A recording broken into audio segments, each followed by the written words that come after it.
Just gone 4 p.m. and you're still watching Newsfeed PM with myself and Sihume. We continue here.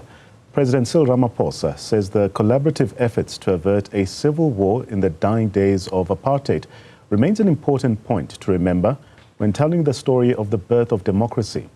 The president led the government's official 30th Freedom Day commemorations. Newzroom Afrika's Ziyanda Ngcobo was at the Union buildings and filed this report. The struggle for freedom by Black South Africans has never been easy. And while the ushering in of democracy exactly 3 decades ago meant political freedom for a once oppressed nation, President Cyril Ramaphosa acknowledges that there are still gaps. Our task over the last 30 years has been to bridge the huge divides of wealth and opportunity in our country between black and white, between men and women, between urban and rural dwellers.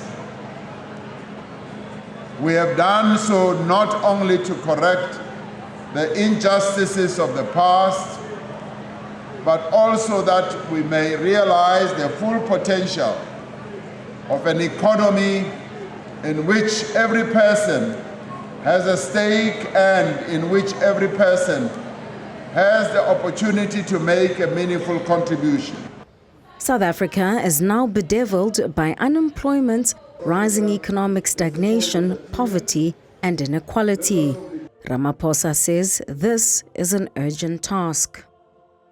While unemployment still remains our greatest and most pressing challenge, the number of South Africans in employment increased from 8 million in 1994 to over 16 million now. As Ramaphosa continued his speech, where he continuously emphasized that no one must be left behind, it became evident that not all present in the room shared his sentiment.